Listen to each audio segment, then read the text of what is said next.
Here we हाँ गो। Sir, net का problem. Okay, तो लास्ट क्लास में हमने जो है अनबैलेंस और बैलेंस फोर्सेस देखी थी कि क्या होती हैं। बैलेंस फोर्स अनबैलेंस के कॉन्सेप्ट में किसी को कंफ्यूजन हो तो बताइए, अगर नहीं है तो फिर हम न्यूटन्स लॉ को स्टार्ट करते हैं। नो सर, कंफ्यूजन नहीं है। ठीक है, तो जरा कोई एक बच्चा रीआइट्रेट कर दे कि क्या होती हैं बैलेंस फोर्सेस, क्या अनबैलेंस फोर्सेस होती हैं।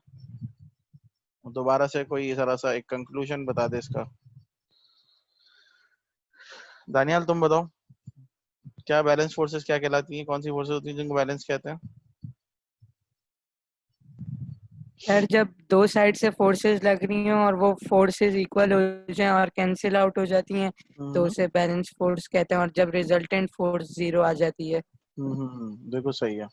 और अनबैलेंस फोर्स क्या होती हैं। सर, जब दो साइड पे फोर्सेस जो लग रही हैं वो अनइक्वल हो और रिजल्टेंट फोर्स उनकी इक्वल ना हो तो उसे अनबैलेंस कहते हैं। हाँ, रिजल्टेंट फोर्स जीरो ना हो, जीरो से कुछ ज्यादा वैल्यू 0.1 भी होगा ना तो वो अनबैलेंस फोर्स होगी। ठीक है, रिजल्टेंट फोर्स की कोई ना कोई वैल्यू हो, सही है। रिजल्टेंट फोर्स की वैल्यू है, इसका मतलब हम कह रहे हैं ना कि ऑब्जेक्ट के ऊपर कोई फोर्स लग रही है एक्चुअल में। अगर रिजल्टेंट फोर्स जीरो है तो ऑब्जेक्ट पे कुछ भी नहीं लग रही फोर्स, जो भी लग रही है सब एक दूसरे को काट रही है, खत्म कर रही है, सही है। इसकी बहुत बिल्कुल बेसिक एग्जांपल मैंने क्या दी थी कि एक ही कार है, उसको पीछे से 2 न्यूटन की फोर्स दे रहे हो, आगे 2 न्यूटन की फोर्स दे रहे हो, वो हिलेगी ही नहीं, क्योंकि इन एक्चुअल अगर मैं देखूं फिजिक्स के टर्म्स में तो उस पर कोई फोर्स लगी नहीं रही। देखने वाले को तो लग रहा है फोर्सेस लग रही है, लेकिन इन एक्चुअल नेट फोर्स या रिजल्टेंट फोर्स, रिजल्टेंट फोर्स के दूसरा नाम नेट फोर्स भी होता है, नेट फोर्स या रिजल्टेंट फोर्स पे जीरो है। जब जीरो है तो ऑब्जेक्ट मूव नहीं करेगा। यही हम अभी न्यूटन के लॉ में पढ़ेंगे कि ऑब्जेक्ट मूव किसकी वजह से करता है। ठीक है, न्यूटन का फर्स्ट लॉ। फर्स्ट लॉ क्या कहता है, Newton first law states that a body continuous its state of rest or uniform motion until an external force। नहीं हो रही। नहीं हो रही। सर, स्क्रीन नहीं शेयर हो रही। अरे शुक्र यार, बता दिया तुमने। ये कभी कभार मैं भूल जाता हूँ। सबाहत यमुना, ये पॉपअप नहीं होता, कोई वेटिंग में होता है तो ये चीज फीचर में होनी चाहिए, फौरन पॉपअप होना चाहिए, शुरू में होता था।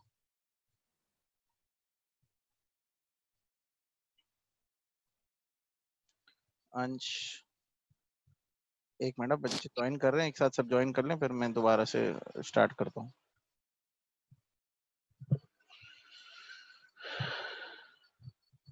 ठीक है, क्लास स्टार्ट करते हैं।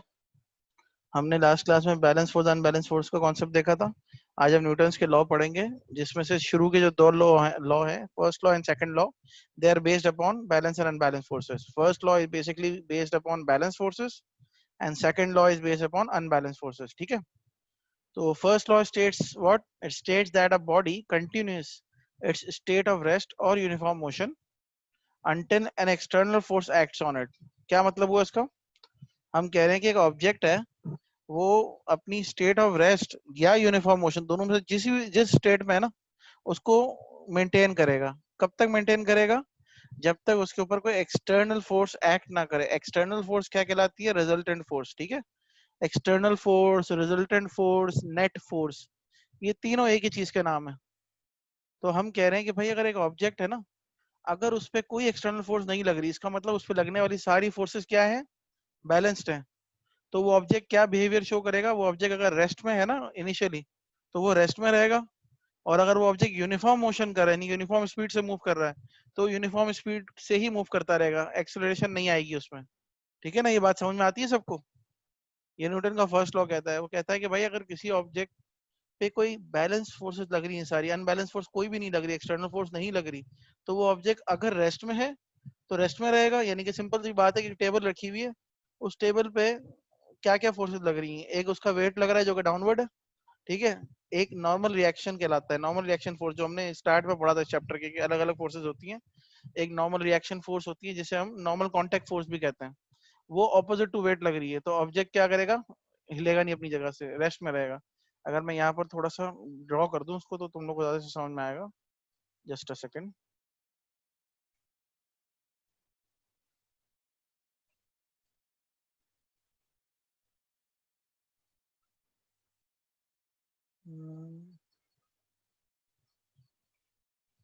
देखो भाई, आपके पास एक ऑब्जेक्ट है, एक सरफेस है पहले तो, ठीक है।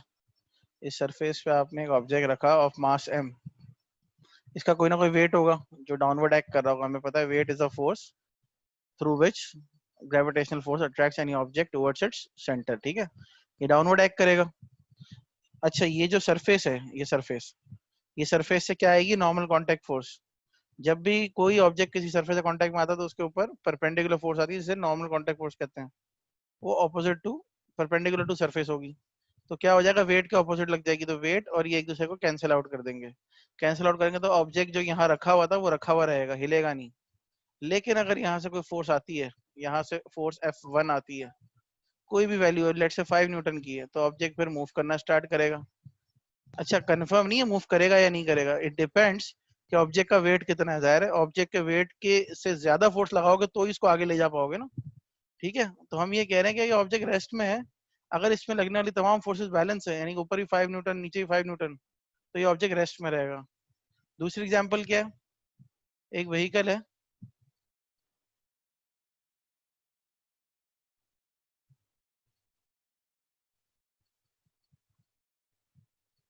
ये मूव कर रही है, ठीक है, व्हीकल मूव कर रही है, इसकी स्पीड है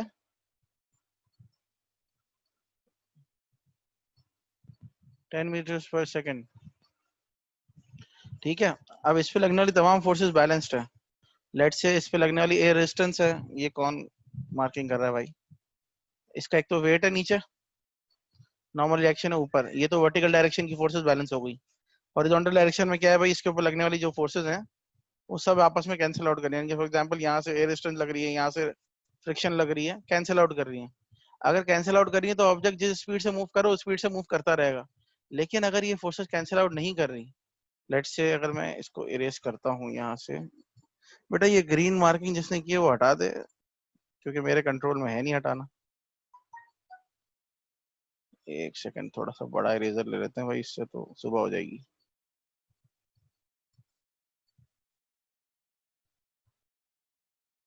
अच्छा लेट्स से मैं कह रहा हूँ कि अगर इस पे लगने वाली फोर्सेस बैलेंस नहीं है, फॉर एग्जांपल इस पे जो फोर्स लग रही है राइट डायरेक्शन में, उसकी वैल्यू है 10 न्यूटन, ये रिजल्टेंट फोर्स है राइट साइड पे लग रही है, ठीक है, तो फिर ऑब्जेक्ट की स्पीड यूनिफॉर्म नहीं रहेगी, ठीक है। क्या हो जाएगी वो सेकंड लॉ में देखेंगे।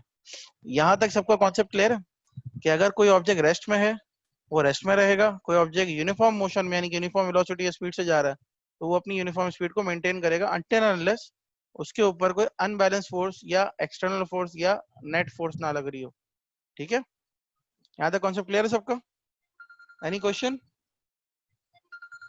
सर जी बेटा, एक सेकंड सर एक होल्ड करना है यार, एग्जांपल ये भी हो सकता होल्ड करो एक मिनट, कॉल आ रही है, I am just responding to that, एक मिनट देना मुझे।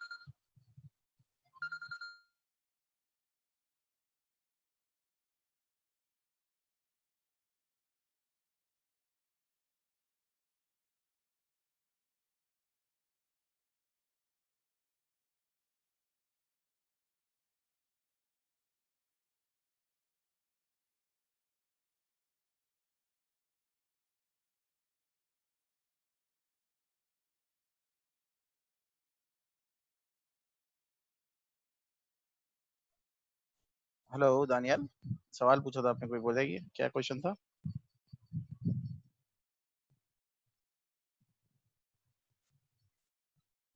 हेलो। सर मैं ये कह रहा था कि एक एग्जांपल ये भी हो सकती है ना कि मतलब जैसे एक गाड़ी कांस्टेंट स्पीड पे चल रही हो 80 की, तो मैं जब तक उस पर ब्रेक नहीं लगाऊंगा, मतलब मैं हम्म, ब्रेक की फोर्स उस पर नहीं लगाऊंगा, तो बिल्कुल तब तक उसकी स्पीड कम नहीं होगी। बिल्कुल सही है, बिल्कुल रेलेवेंट एग्जांपल है। क्योंकि जब जब ऑब्जेक्ट जैसे गाड़ी है फॉर एग्जांपल 80 की स्पीड पर रन कर रही है, ठीक है, तो 80 की स्पीड क्या है, यूनिफॉर्म स्पीड है ना। मैं कह रहा हूँ भाई मेरी गाड़ी जो है वो 80 की स्पीड पर रन कर रही है, अब क्या हुआ कि जब तक मैं ब्रेक नहीं लगाऊंगा, ब्रेक लगाऊंगा तो क्या हो जाएगी, स्पीड कम हो जाएगी।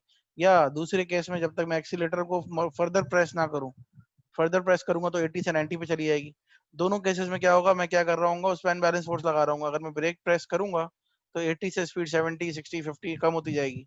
तो ये क्या हुआ, ये एक मैंने अनबैलेंस फोर्स लगा दी ब्रेक के थ्रू। या अगर मैंने एक्सीलेटर प्रेस किया ज्यादा तो मैंने इंजन से एक अनबैलेंस फोर्स लगा दी, ठीक है।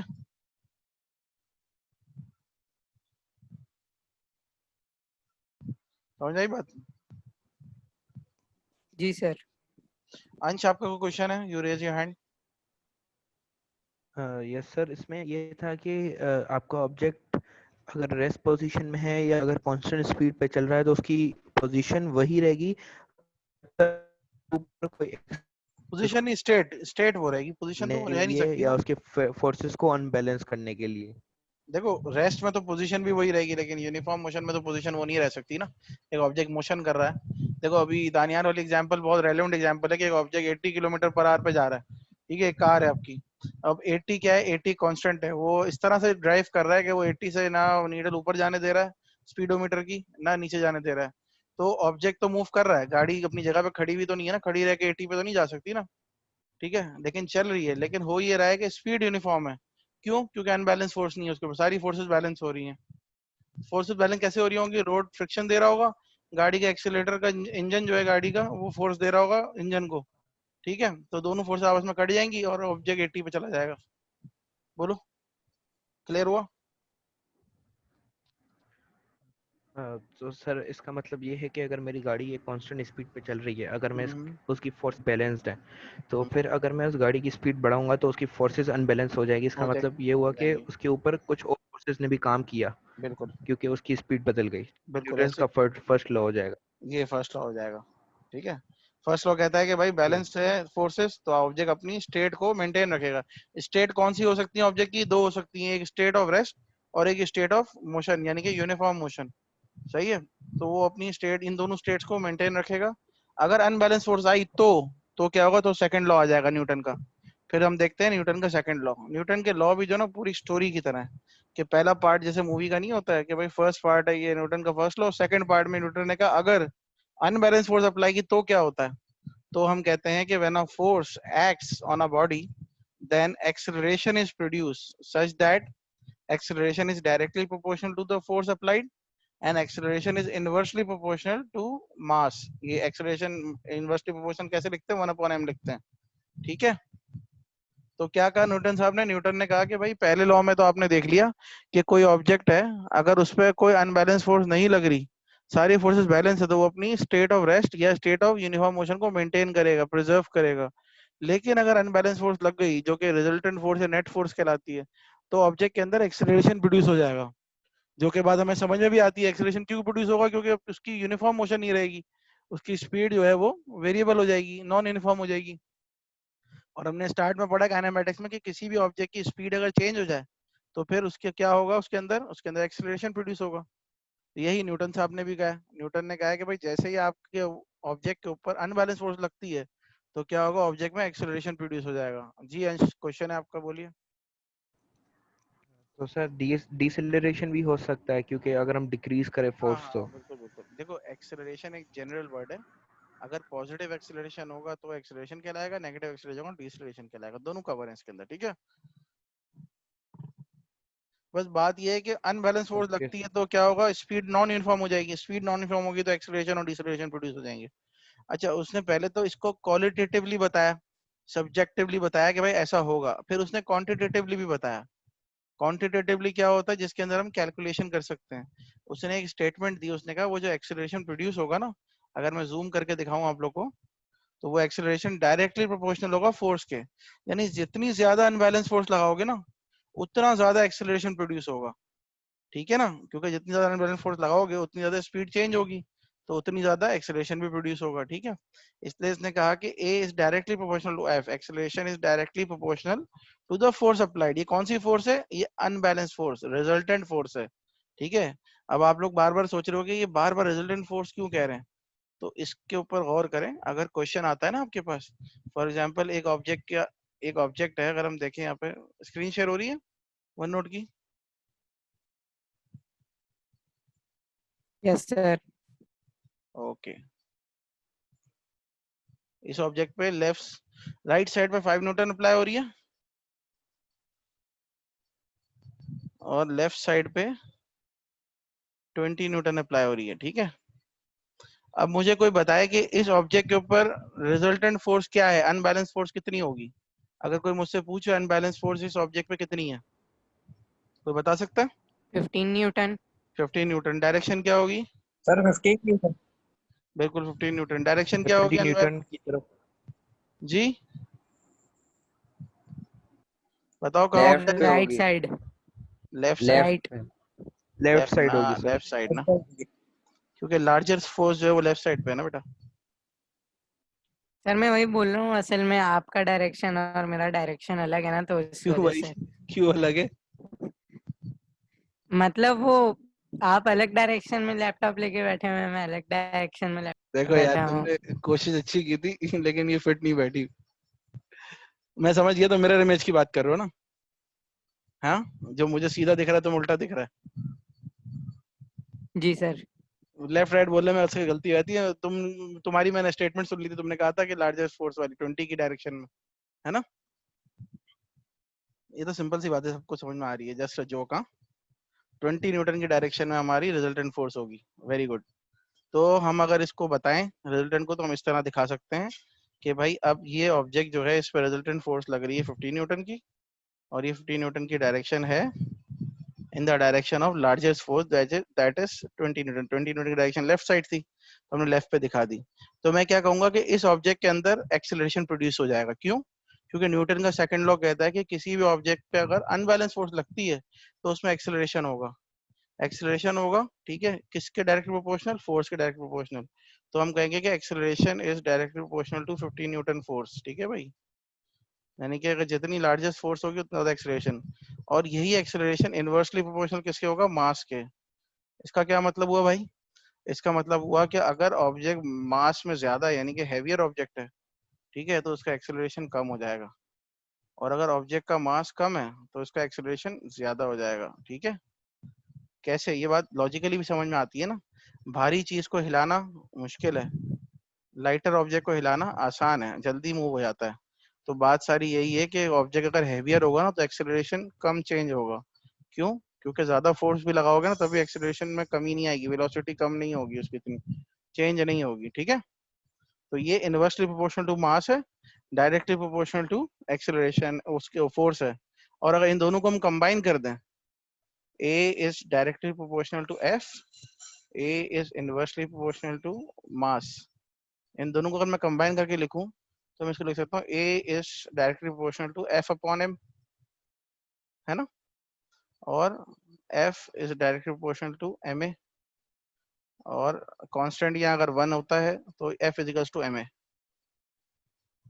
F is equals to MA, ये इक्वेशन जो है ना, याद कर लो, रट लो अपने नाम की तरह। ठीक है? This is a very very important equation formula in dynamics, क्योंकि डायनेमिक्स के ए लेवल तक के जितने क्वेश्चन होंगे ना उन सब पे ये फॉर्मूला एप्लीकेबल है, और उससे आगे यूनिवर्सिटी में भी होगा इंशाल्लाह। ये इतना यूजफुल फॉर्मूला है, इसके अंदर आप अनबैलेंस फोर्सेस के अंदर कैलकुलेशंस कर सकते हैं बहुत आसानी से। बड़ी से बड़ी कैलकुलेशन सारी ऑटोमोबाइल की जो बेसिस है ना, वो सब इसके थ्रू बनती है। न्यूटन के सेकंड लॉ है, F इक्वल्स टू ma। ठीक है? Resultant force equals to mass into acceleration. तो जिस ऑब्जेक्ट के ऊपर रिजल्टेंट फोर्स लग रही है उसके अंदर कितना एक्सेलरेशन प्रोड्यूस हो रहा है, मल्टीप्लाई बाय मास। ठीक है? तो यहाँ से अगर हम रिलेशनशिप बनाना चाहें कि फोर्स का और एक्सेलरेशन का क्या रिलेशनशिप, डायरेक्टली रिलेशन है। ठीक है? Ansh, you have raise your hand and some other guy also raise the hand. कौन है भाई?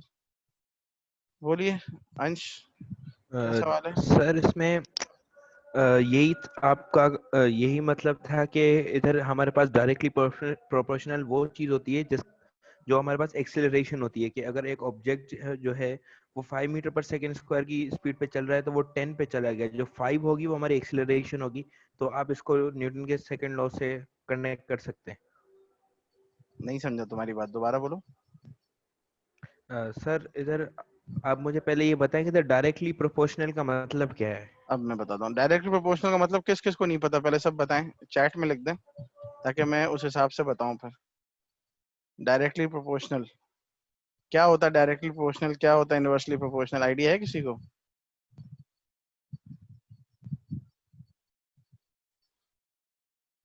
जवाब नहीं आ रहा, नहीं पता। ओह ओके, चलो फिर एक को भी नहीं पता तो बताता हूँ मैं, रुको। देखो बेटा, डायरेक्टली प्रोपोर्शनल का सिंपल सा अगर मैं बहुत आसान अल्फाज में बात करूँ ना, तो मैं कहूंगा कि भाई एग्जाम्पल है, मेरी एज बढ़ती है तो मेरी हाइट बढ़ती है, सही है, ये एक फैक्ट है ना। तो एज और हाइट आपस में डायरेक्टली प्रोपोर्शनल है। डायरेक्टली प्रोपोर्शनल का मतलब होता है एक चीज बढ़ेगी तो उसके कॉरेस्पॉन्डिंगली दूसरी चीज भी बढ़ेगी। हाँ, इक्वल नहीं बढ़ेगी, जरूरी नहीं, इक्वल भी हो सकती है, लेकिन इक्वल बढ़ना जरूरी नहीं है। हमने क्या वर्ड यूज किया, डायरेक्टली प्रोपोर्शनल।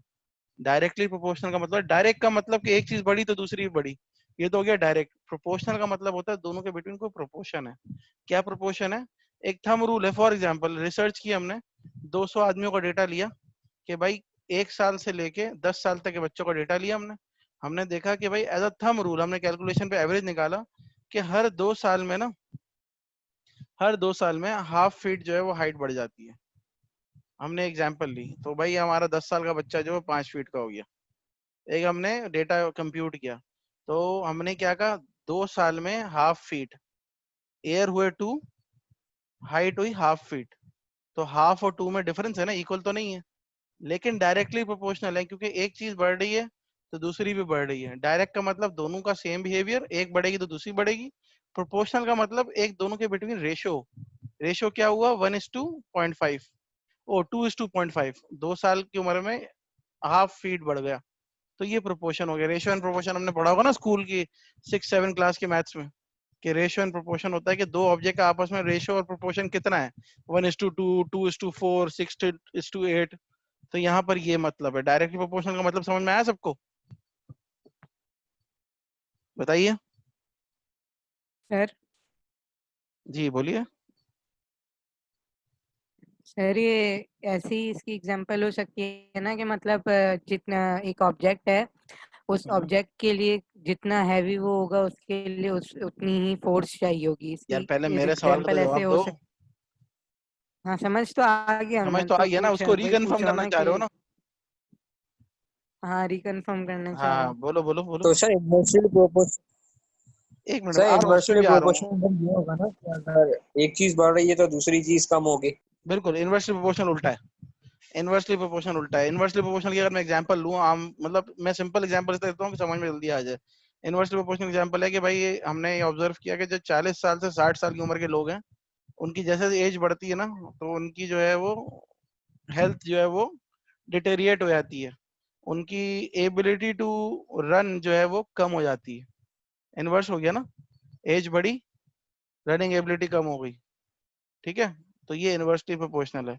अच्छा, प्रोपोर्शन का मतलब क्या है कि कोई ना कोई फिक्स रेशो होगा, लेकिन डायरेक्ट और इनडायरेक्ट जो है ये रिलेशन है। रिलेशन क्या है, डायरेक्ट का मतलब एक चीज बढ़ी दूसरी बढ़ी, एक चीज कम हुई दूसरी चीज कम हुई। इन्वर्सली में क्या है, एक चीज बढ़ी तो दूसरी कम हो गई, और अगर पहली वाली चीज कम हुई तो दूसरी वाली बढ़ गई। यहाँ तक समझ में आया सबको डायरेक्ट और इनवर्स प्रोपोर्शन का मतलब क्या होता है? हाँ भाई, कंफर्म करें। जी सर। जी तो सर भाई, समझ। तो ये रिलेशनशिप बताता है आपको डायरेक्ट और इनवर्स। इसमें जरूरी नहीं है हमेशा इक्वल हो। इसीलिए आप लोगों ने कभी देखा होगा फिजिक्स की अगर इक्वेशंस पहले भी कभी या आगे भी देखोगे ना हमेशा, तो हमेशा क्या होता है, एक एग्जांपल लेता हूं मैं, चलो। मैंने एक रिलेशनशिप बनाया, F is directly proportional to X. ये हम आगे डीफॉर्मेशन के चैप्टर में पढ़ेंगे। Directly proportional to X. अगर इस डायरेक्टली प्रोपोर्शनल को मुझे इक्वल से रिप्रेजेंट करना होगा ना, इक्वालिटी से, तो मैं क्या करूंगा, मैं यहाँ पर एक इक्वालिटी का साइन लगाऊंगा। ये रूल है, हाँ, स्टैंडर्ड दुनिया का रूल है। इसके साथ एक कांस्टेंट लगाऊंगा, फिर एक्स लिखूंगा।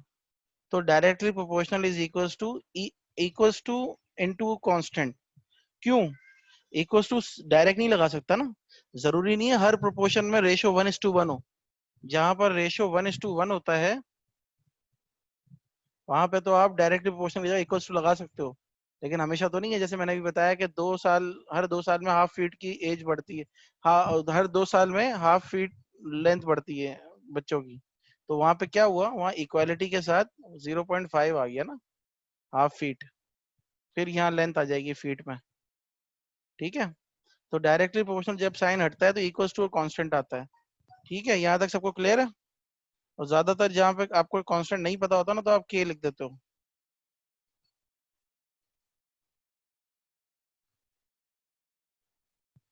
जी, दानियाल ने क्वेश्चन किया। दानियाल कुछ आपने सवाल करना चाह रहे हो शायद, बोलो। अरे ये जो इससे पहले आपने फॉर्मूला समझाया है, अगर आप इसकी वैल्यूज डाल के समझा देंगे, मतलब एक सॉल्यूशन करके समझा अभी देंगे बता तो देते हैं, ज्यादा सही समझ आ जाएगा। अभी बता देते हैं। अभी देखो, मैंने कहा कि for example F is directly proportional to X, ठीक है। मैंने कहा कि भाई 2 newton is directly proportional to 3 centimetre, सही है। 2 न्यूटन की फोर्स लगाई, 3 सेंटीमीटर का डिस्टेंस आया, ठीक है। मैंने कहा कि अब ये इक्वल तो है नहीं, तो मुझे किसी ने कहा कि अच्छा एक प्रोपोर्शन जो है ना इनका ऐसा है कि 2 न्यूटन की, बल्कि हाँ 2 न्यूटन की फोर्स लगाते हैं तो आंसर में हमारे पास जो है ना कोई 1.5 सेंटीमीटर आता है। 2 न्यूटन की फोर्स लगाने पे 1.5 सेंटीमीटर 1.5 सेंटीमीटर आता है। तो मुझे समझ में आया कि अच्छा 0.5 जो है ना ये कांस्टेंट फैक्टर है जो बीच में मुझे लगाना पड़ेगा ताकि मुझे एक्चुअल आंसर मिले, ठीक है। अब इसको मैंने निकाल लिया कांस्टेंट। अब मैं इसको दोबारा फोर्स की वैल्यूज चेंज करके देखता हूँ। 2 न्यूटन की जगह मैं 5 न्यूटन ले लेता हूँ। F is direct proportional to X. मुझे कहा गया कि भाई ये जो एफ है ना, ये आप कुछ भी ले लो, कांस्टेंट आपको 0.5 रखना पड़ेगा। ये रिलेशनशिप है, ये ऑब्जर्वेशन से आया है, एक्सपेरिमेंट्स किए हमने, पता चल गया। तो आपने कहा कि ठीक है मैं 4 न्यूटन की फोर्स लगाता हूँ तो मेरे पास एक्स की वैल्यू क्या आएगी। तो एक्स की वैल्यू मेरे पास कितनी आ गई, 8 न्यूटन आ गई, इधर 8 सेंटीमीटर आ गई, ठीक है। अगर कांस्टेंट में 0.5 लगा रहा हूँ ना, देखो 4 न्यूटन डिवाइड बाय 0.5 कितना हो गया एक्स, 8 सेंटीमीटर। तो ये मेरे पास रिलेशनशिप बन गया कि भाई जब मेरे पास कांस्टेंट आ जाएगा ना तो मैं डायरेक्ट प्रोपोर्शनल को हटा के इक्वल्स टू और कांस्टेंट से रिप्लेस कर सकता हूँ कहीं भी। ये आपके पास जब सवाल आएंगे ना डिफॉर्मेशन के हम आगे करेंगे तो वहां पर हम इसको फाइंड भी करेंगे इंशाल्लाह क्वेश्चन में। तो हमें पता चलेगा कि जब हमें कांस्टेंट पता चल गया ना तो हम प्रोपोर्शनल की वैल्यू को इक्वल्स टू और कांस्टेंट से रिप्लेस कर सकते हैं, ठीक है। अभी तो हमें पता है कि भाई फोर्स बढ़ाई एक्स बढ़ गया। देखो पहले क्या थी, 2 न्यूटन की फोर्स थी, 1.5 आ रहा था। यहाँ पे 4 न्यूटन की हो गई, 8 आ गया, बढ़ा ना। 2 से 4 हुआ तो ये भी 1.5 से 8 हो गया। यानी कि डायरेक्टली प्रोपोर्शनल तो प्रूव हो गया कि भाई 2 से 4 हुआ, एक चीज बढ़ी तो दूसरी चीज भी बढ़ गई। अच्छा इक्वालिटी से नहीं बढ़ी, वो 2 से 4 डबल हुआ, ये डबल नहीं हुआ, ये ज्यादा प्रोपोर्शन से बढ़ा है, ठीक है भाई। लेकिन बड़ा है तो उसका मतलब डायरेक्ट रिलेशन है। और प्रोपोर्शन क्या था, प्रोपोर्शन 0.5 के हिसाब से था, ठीक है। क्लियर है यहाँ तक?